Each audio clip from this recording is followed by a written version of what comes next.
제가 매주 주보에 글을 씁니다. 칼럼을 씁니다. 그렇게 쓴 칼럼이 제가 한 10년 이상 썼는데 모아보니까 A4 500장이 넘더라고요. 그것을 잘 이렇게 편집하면 책이 몇 권 정도 나올 정도가 되었습니다.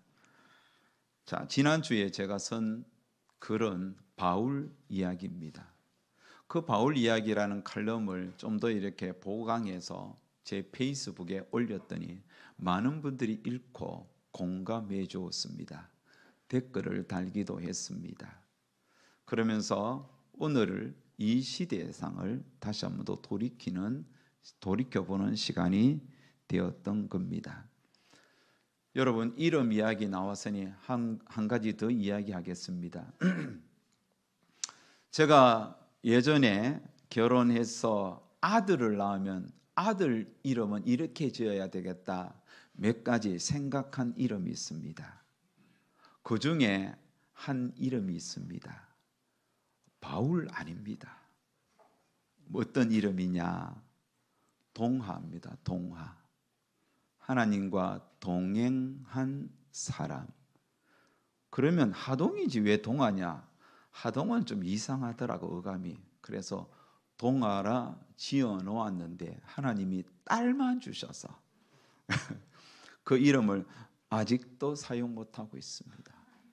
혹시 우리 청년들이 아들 낳아서 목사님 동하 그 괜찮은데요 라고 짓고 싶으면 우리 왕구 최동하 짓고 싶으면 나한테 저작권이 있으니까 미리 허락을 받고 그렇게 지으면 되겠습니다.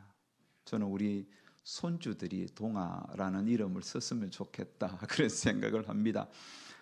여러분, 동아라는 것은 하나님이 동행한 사람이죠. 정말로 여러분 성경에 보면 하나님과 동행한 사람이 나옵니다. 에녹이죠. 에녹은 하나님과 동행한 사람이었습니다. 에녹이 살았던 그 시대는 사람들이 이미 땅을 경작하고 정착하면서 살았습니다. 또한 여러분, 소떼와 양떼를 대규모로 이룬 대규모 축산 농가도 있었습니다. 사람들이 모여서 작은 도시도 이루었습니다. 손으로 수공예품을 만들어 생활의 편리도 추구했습니다. 다양한 악기를 만들어 음악과 노래를 예술을 사랑했습니다. 일터에는 이미 노새와 철로 연장을 만들어 일의 능률도 올리고 있었던 시대입니다. 에녹도 이런 시대에 그 사람들과 별반 다를 바 없이 평범한 삶을 살았습니다. 그랬던 에녹에게 인생의 전환점이 생겼습니다. 그에게 인생의 변곡점, 터닝 포인트가 생겼는데 그때가 그의 나이 65세였습니다. 그 당시에는 수백 명씩 장수하던 시대였습니다. 에녹은 65세 때 아들을 하나 낳았습니다. 아들을 낳고 이름을 무엇으로 지을까 고민하는 중에 하나님께 깊은 은혜를 받고 영감을 받습니다. 그래서 이름을 지었는데 그 이름이 무두셀라입니다. 무두셀라의 이름의 뜻은 창 던지는 자입니다. 창 던지는 자. 창직이 고대 부족 사회에는 여러분 창을 잘 던지는 사람은 그 마을 입구에서 마을을 수호하는 창을 던지는 사람이었습니다.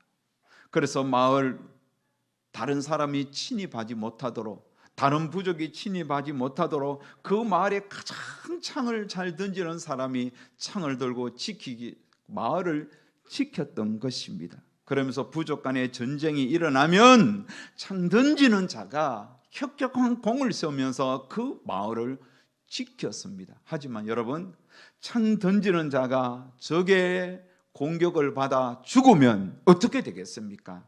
그 마을은 멸망이 임하는 거예요. 그래서 창 던지는 자가 그만큼 소중했던 것입니다. 에녹은 아들을 낳았는데 이 아들을 어떤 이름으로 부를까 고민할 때에 하나님께서 무두셀라, 창 던지는 자라는 이름을 지어라는 감동을 주셨습니다. 그래서 에녹은 아들 이름을 무두셀라라 지으면서 그때부터 하나님을 바라보는 시각이 달라졌습니다. 이 아들을 낳으면서 또 아들의 이름을 무두셀라라고 지으면서 그에게는 종말 신앙이 생겼던 겁니다. 그러면서 이 아들이 죽을 즈음에 이 땅에는 하나님이 심판하실 것이다. 창 던지는 자였던 이 아들이 살아있는 동안은 이 땅이 안전하겠지만 이 아들이 죽으면 창 던지는 자가 죽을 때 그 마을에 멸망이 오듯이 이 땅에도 큰 심판이 올 것이다. 그래서 나는 하나님을 바라보고 살아야지. 어떤 경우에도 하나님을 의지하면서 살아야지. 여러분, 아들을 낳았고 에녹은 신앙이 달라진 거예요. 삶이 달라진 거예요. 변화가 일어난 거예요. 참으로 놀라운 일이죠.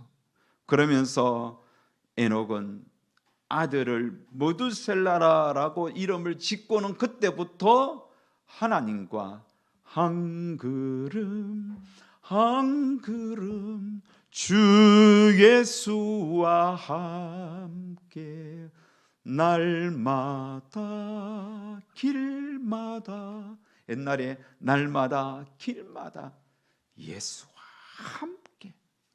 함께 동행했던 겁니다. 여러분, 에녹이 하나님과 동행했던 삶이 하루 이틀 만에 끝나는 용두사미가 아니었습니다. 1년을 하나님과 동행했습니다. 10년을 동행했습니다. 100년을 동행했습니다. 사람들이 500년, 600년, 700년 살아가는 그 시대에 에녹은 자그마치 300년 동안 하나님과 동행했던 겁니다. 하나님과 동행하는 것이 한치의 오차도 허용하지 않았습니다. 흐트러짐이 없었습니다. 하나님과 동행하기로 작정한 그날부터 300년이 흐르는 동안 한결같은 믿음으로 하나님과 한 걸음 한 걸음 동행했던 겁니다. 참으로 에녹은 멋진 남자입니다. 멋진 아버지요, 멋진 하나님의 백성 성도입니다. 그러던 어느 날이었습니다. 하나님은 자신과 늘 함께하는 에녹을 지켜보았습니다. 하나님은 그런 에녹을 불렀습니다. 에녹아, 이제 이 땅은 그만 살고 오너라. 그래서 하나님께서는 에녹에게 특별한 은혜를 주셔서 죽음을 거치지 않고, 죽음의 강을 거치지 않고 죽음을 뛰어넘어 하나님께로 불려갔던 겁니다. 그의 나이 365세였던 겁니다. 여러분, 성경에는 에녹처럼 죽음을 거치지 않고 하나님께로 간 또 한 사람이 소개되죠. 누구죠? 엘리야입니다. 엘리야는 정말 아합 시대에 하나님의 말씀을 선포하면서 그 불의한 아합과 그 시대를 향하여 하나님의 심판의 메시지를 외치면서 그렇게 사역하던 중에 불말과 불병거를 타고 해오리처럼 하나님 앞에 올리어갔던 겁니다. 사랑하는 여러분, 얼마나 하나님이 저들을 사랑하셨으면 이렇게 죽음을 거치지 않고 불러갔을까요? 여러분, 부럽죠? 여러분도 죽음을 거치지 않고 주님 앞에 가고 싶지 않습니까? 우리 자식들 부주 못 받아 안타까운 건 있겠지만 저도 여러분 그러고 싶습니다. 설교를 준비하는데 그런 간절한 마음이 오는데 성령께서 깨닫게 해주셨습니다. 너를 이 땅에 보내신 내가 부를 때도 알아서 부를 테니 너는 하나님과 동행하면서 살아라. 아멘. 그러고는 설교를 계속 작성하게 되었습니다. 여러분, 하나님과 동행했던 에녹의 삶, 구체적으로 어떤 삶이었을까요? 히브리서 기자는 에녹의 삶에 대하여 이렇게 히브리서 11장 5절의 증가입니다. 다 같이 시작. 믿음으로 에녹은 죽음을 보지 않고 옮겨졌으니 하나님이 그를 옮기심으로 다시 보이지 아니하였느니라. 아멘. 다시 보이지 아니하였느니라. 그렇습니다. 히브리서 기자는 여러분 에녹의 삶을 이렇게 증언합니다. 다시 한 번 더 15장 5절 뒷부분 읽겠습니다. 그는 올려지기 전에 하나님을 기쁘시게 하는 자라 하는 증거를 받은. 여러분, 에녹은 하나님과 동행했는데 히브리서 기자는 하나님과 동행했던 에녹의 삶을 어떻게 정의합니까? 바로 하나님을 기쁘시게 하는 삶이었다.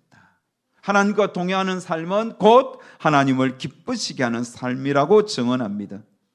당시 많은 이들이 하나님을 근심케 했습니다. 하지만 에녹은 반대였습니다. 에녹은 앉든지 일어서든지 하나님을 기쁘시게 했습니다. 에녹은 먹든지 마시든지 무엇을 하든지 하나님을 기쁘시게 하는데 초점이 모아져 있었습니다. 에녹은 하나님께 올라가는 그 순간까지 항상 하나님의 기쁨이 되었습니다. 그렇다면 여러분, 구체적으로 에녹이 어떻게 살았기에 하나님을 기쁘시게 했을까요? 우리는 에녹의 삶을 추적하면서 세 가지 차원으로 에녹이 하나님을 기쁘시게 했던 삶을 우리는 돌이켜 볼 수 있습니다. 깨달을 수 있습니다. 첫 번째, 경건함입니다. 에녹은 참으로 경건하게 살았어요.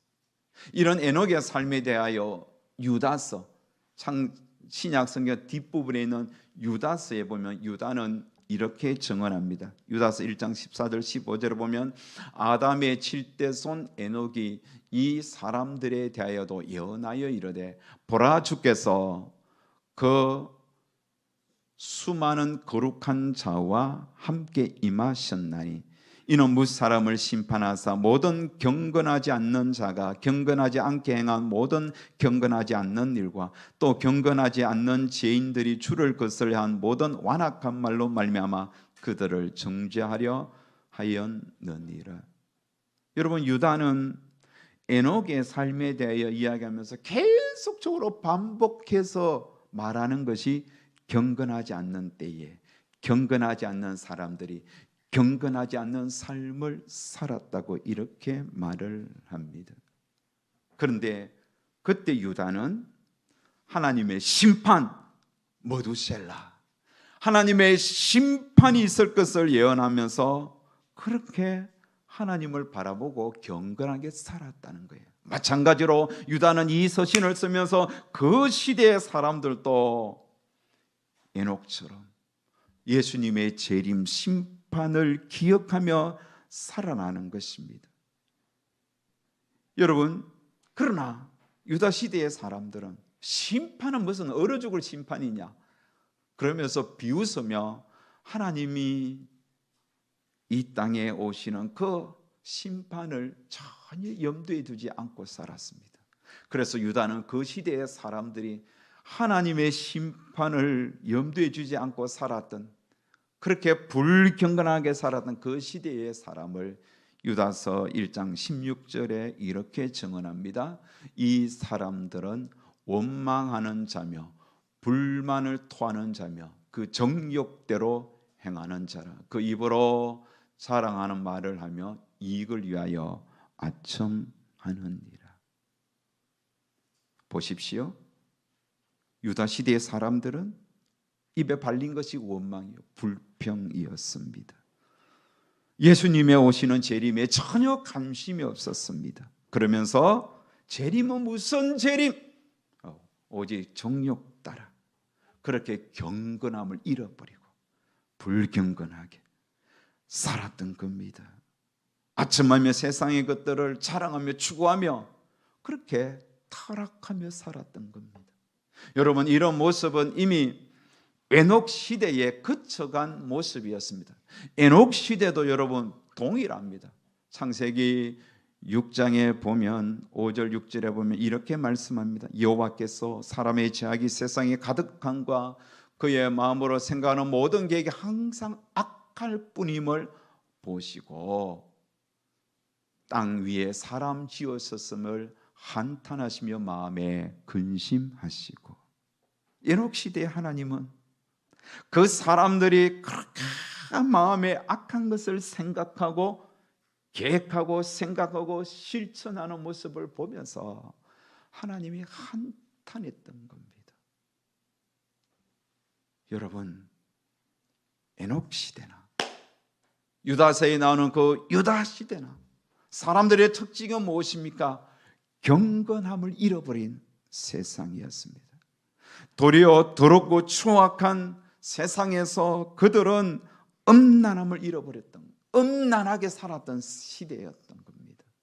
바로 이러한 때에 에녹과 유다의 공통점은 한 가지입니다. 그것은 경건함이었습니다. 경건함은 구별됨을 말합니다.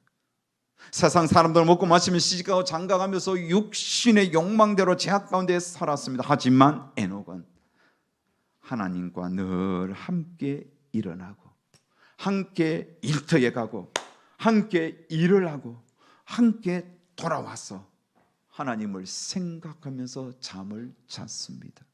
늘 하나님과 함께 했던 에녹의 삶, 경건이었습니다.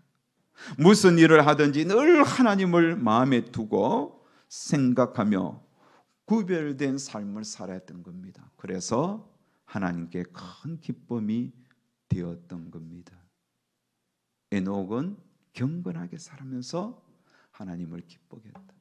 두 번째는 심판을 바라보았다는 겁니다. 심판을 바라보았다.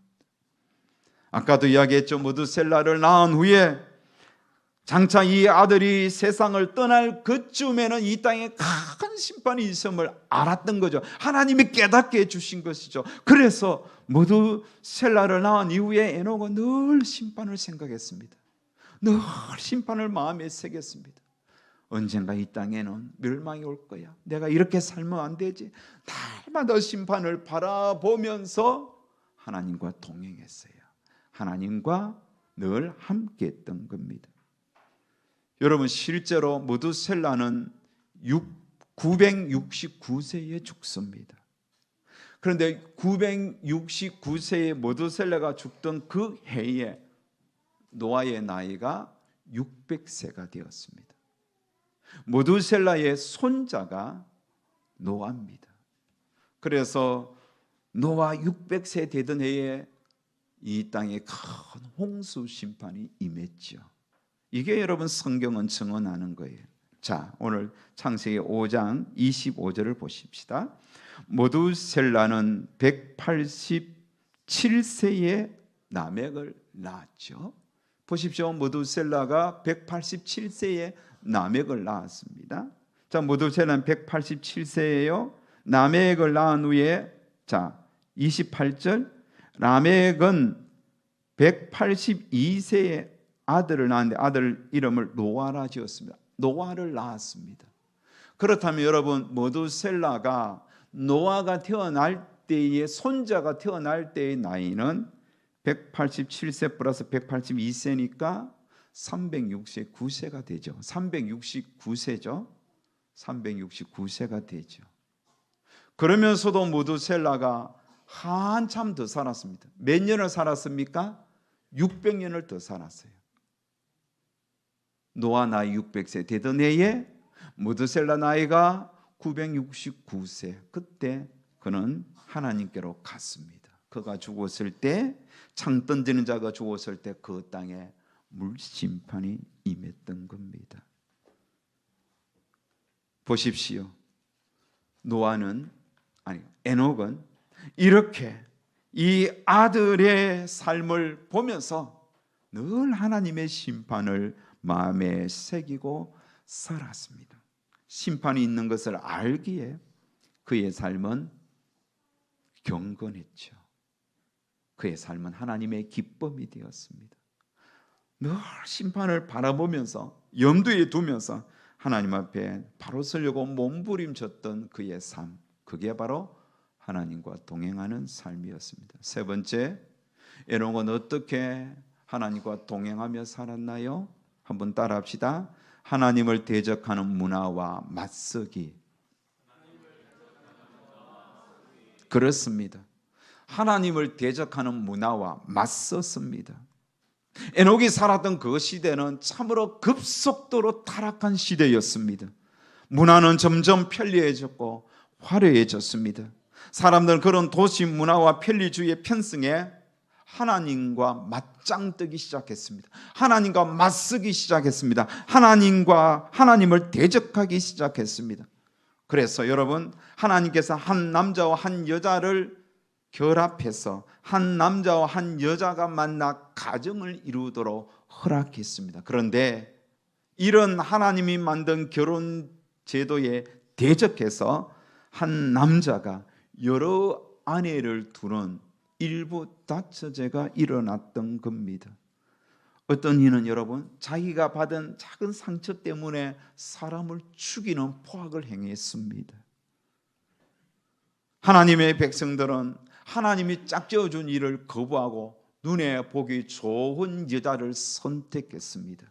그래서 하나님의 백성들은 하나님을 거부하는 배우자를 만나 하나님을 향하여 맞섰던 겁니다.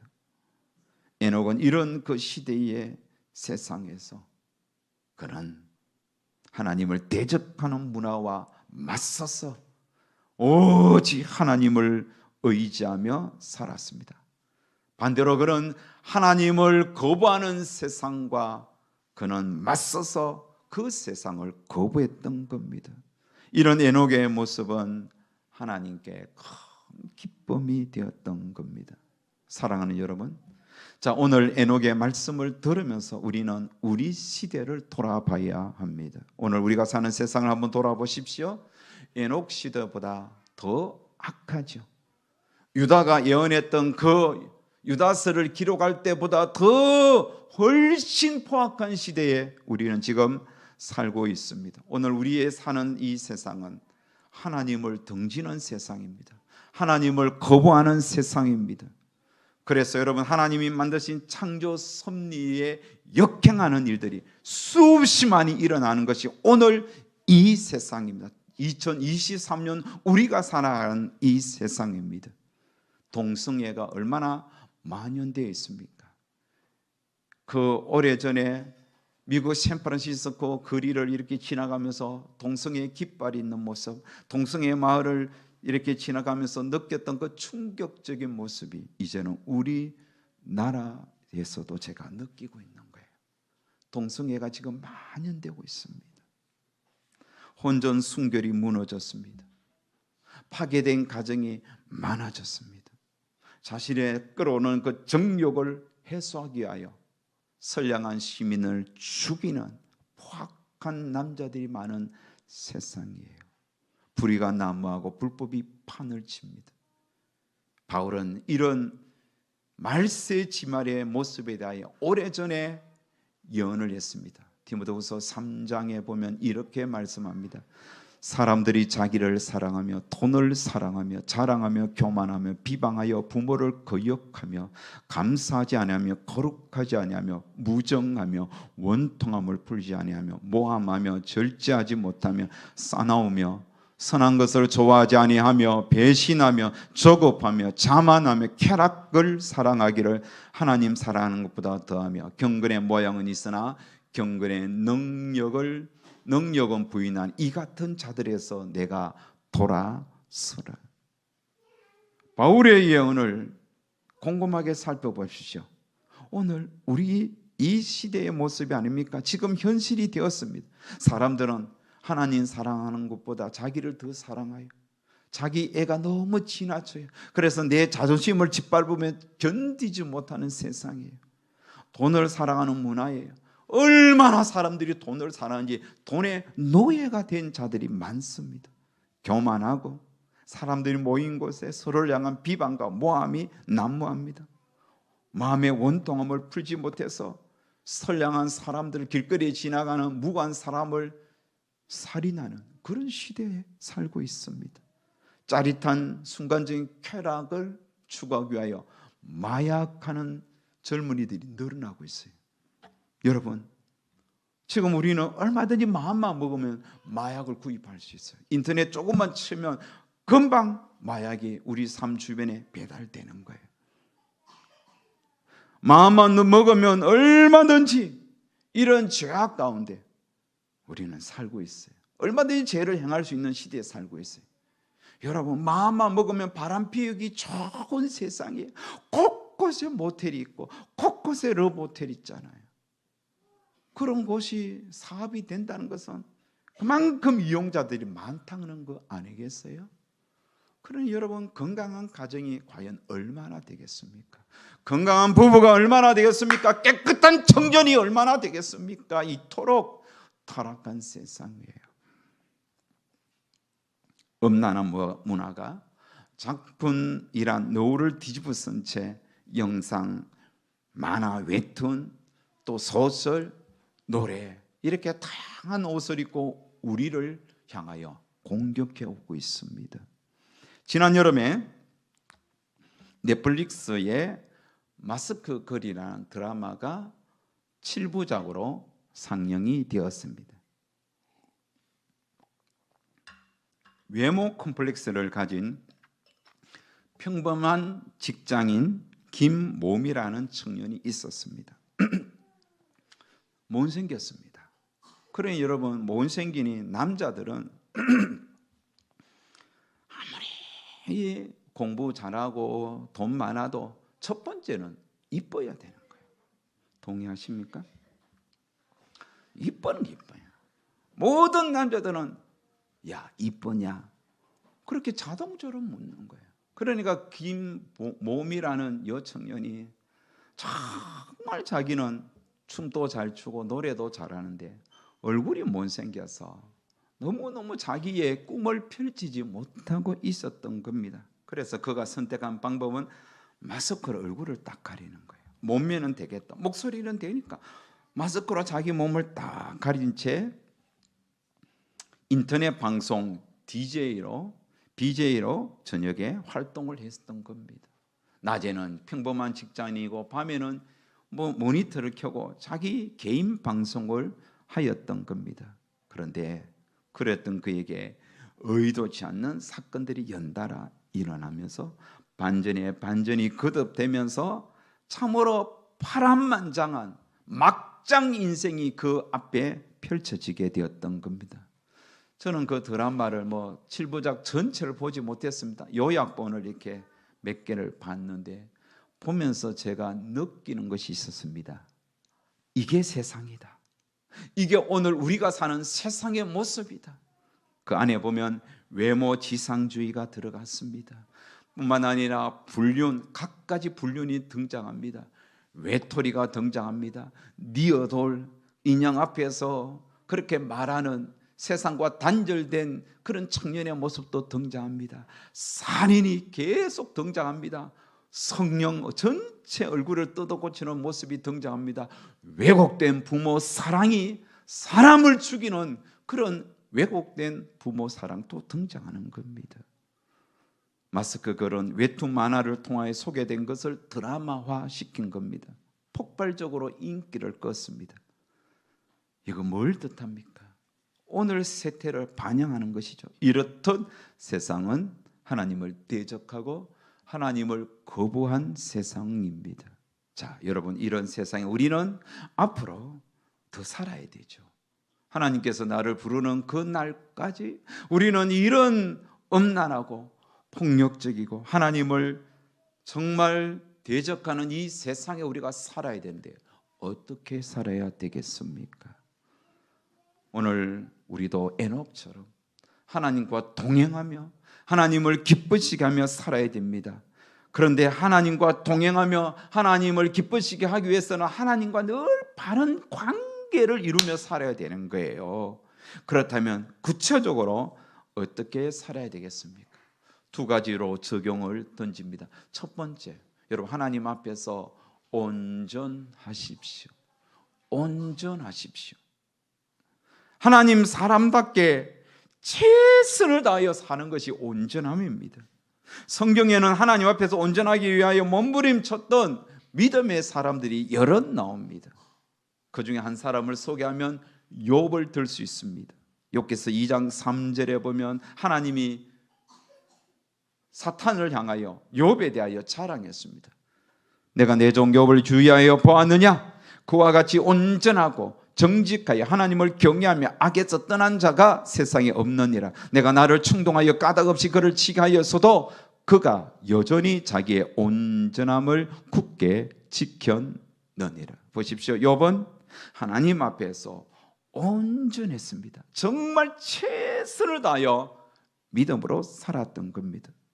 오늘 우리도 온전한 성도가 되어야 돼요. 흠이 있는 성도가 아니라 온전한 성도. 도대체 온전하면 그럼 무엇이냐? 너무 추상적이지 않느냐? 여러분, 이렇습니다. 초등학생이 수학 성적을 가장 많이 낼 수 있는 점수는 100점입니다.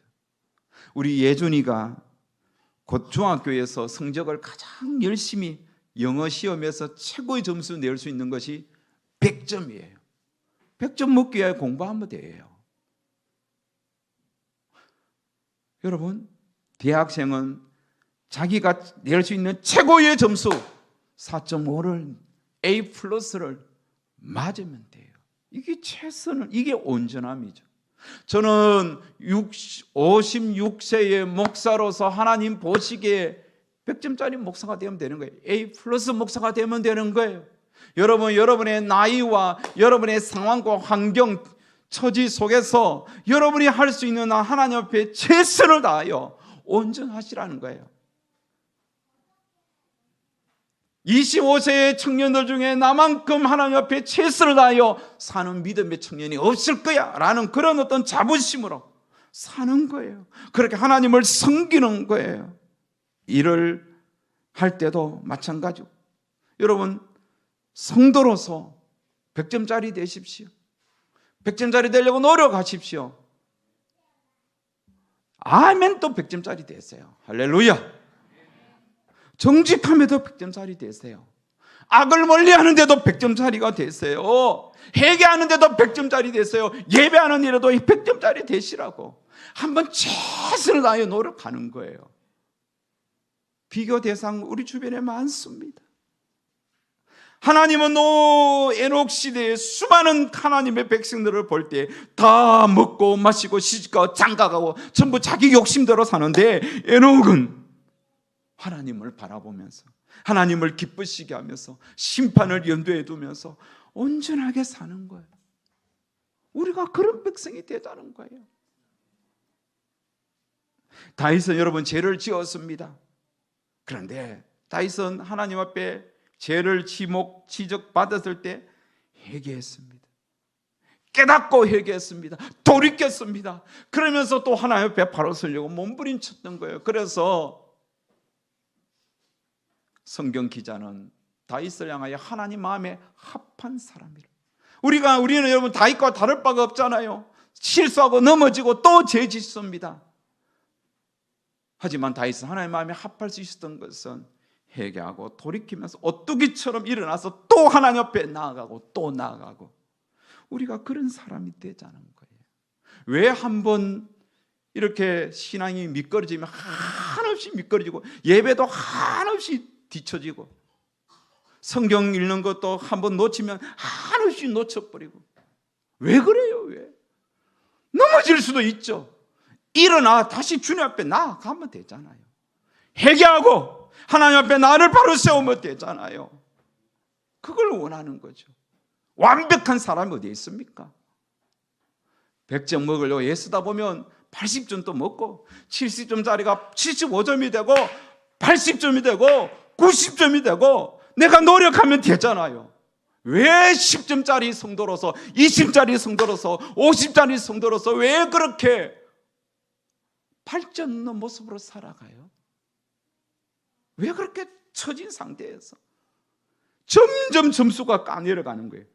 나중에는 낙제가 되어서 하나님께 가지 못할 자도 있습니다. 신앙은 점점 좋아져야 돼요. 이전보다 점점 더 하나님 앞에 열심을 다해야 돼요. 온전한 성도가 되어야 돼요. 다윗은 시편 26편 1절 2절 12절에서 이렇게 말씀했습니다. 내가 나의 완전함에 행하여 싸우며 흔들리지 아니하고 여호와를 의지하여 싸우니 여호와여 나를 판단하소서. 여호와여 나를 살피시고 시험하사 내 뜻과 내 양심을 단련하소서. 내 발이 평탄한 데에 섰사오니 무리 가운데에서 여호와를 송축하리이다. 그렇습니다. 하나님 앞에 온전해지려고, 그래서 자기의 뜻과 양심을 단련하면서 가능하면 하나님께서 원하시는 그 자리에 나를, 내 인생을 세우기 위하여 애썼던 그의 삶이 바로 온전함을 추구하는 삶이었어요. 우리에게 그런 삶이 필요한 거예요. 이 마지막 때 점점 세상은 타락해져 가잖아요. 많은 청년들이 음란한 교제를 해도 나는 하나님을 믿는 청년으로서 하나님을 믿는 성도의 성도답게 믿음의 청년의 명예를 걸고 나는 하나님 보시기에 정말 깨끗한 교제하고 깨끗한 결혼할 거야. 우리 청년들 그렇게 좀 완전해지려고 했었어요. 그게 믿음 아니에요. 그게 자부심이에요. 친구들 말에 홀딱 넘어가서 믿음 다 팔아버리고, 절대 그러지 마세요. 잠언 20장 7절엔 이렇게 말을 합니다. 온전하게 행하는 자는 의인이라 그의 후손에게 복이 있느니라. 어른들이 온전하도록 노력하세요. 부모들이 믿음 생활 열심히 하려고 몸부림쳐요. 자식들한테 믿음은 이렇게 하는 거야, 기도는 이렇게 하는 거야, 헌신은 이렇게 하는 거야. 헌신이라는 것은 물질로 헌신하고 기도로 헌신하고 교회 봉사하고 이렇게 하나님 섬기는 거야. 보여줘야 돼. 이번에 교회 공사할 때 우리 성도님들이 애들까지 이름을 다해서, 애기까지 이름해서 다 헌금하는 모습 볼 때에 참 잘한다, 멋있다. 하나님께서 그 자녀들 복 주실 거야. 하나님께서 그 가정 복 주실 거야. 느꼈어요. 저도 목사지만 최선을 다해 하나님 앞에 헌금하고 바쳤어요. 왜? 그게 하나님을 기쁘시게 하는 거니까. 저는 지금까지 목회하면서 제가 부격자로 그치는 교회마다 하나님 앞에 헌금하는 거 최선을 다했어요. 열심을 다했어요. 하나님께서 복 주시더라고요. 물질로 복 주시지 않으면 자녀들에게 복을 주시고 건강에 복을 주시더니 그렇게 하시더라고요. 여러분, 온전해야 됩니다. 최선을 다해야 됩니다.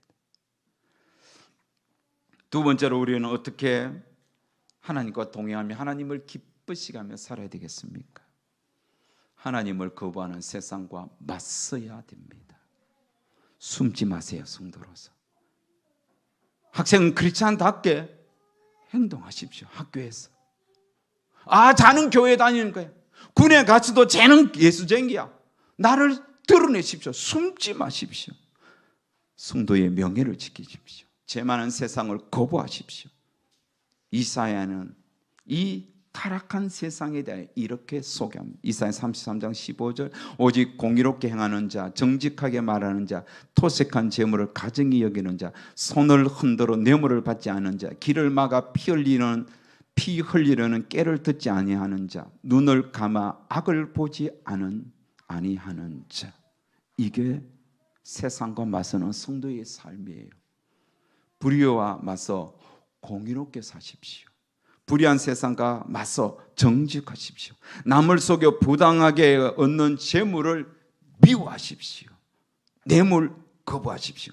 남을 해하는 악에 동참하지 마십시오. 남을 비방하는 말에 섞지 마십시오. 악을 눈 감아 주는 거 거부하십시오. 세상과 맞서서 살아야 됩니다. 불의한 세상에 가득한 그 시대를 바라보며 탄식하면서 미가는 이렇게 외쳤습니다. 미가서 6장 8절 사람아 주께서 선한 것이 무엇임을 내게 보이셨나니 여호와께서 내게 구하시는 것은 오직 정의를 행하며 인자를 사랑하며 겸손하게 내 하나님과 함께 행하는 것이 아니냐. 겸손하게 하나님과 함께 행하는 것이 아니겠느냐. 주님의 때가 가까이 옵니다. 심판이 있습니다. 그 날을 생각하면서 우리도 에녹처럼 하나님과 동행하면서 세상과 맞서고 온전한 성도로서 그렇게 살아가는 명예로운 모든 성도들 다 되시기를 주의 이름으로 축복합니다.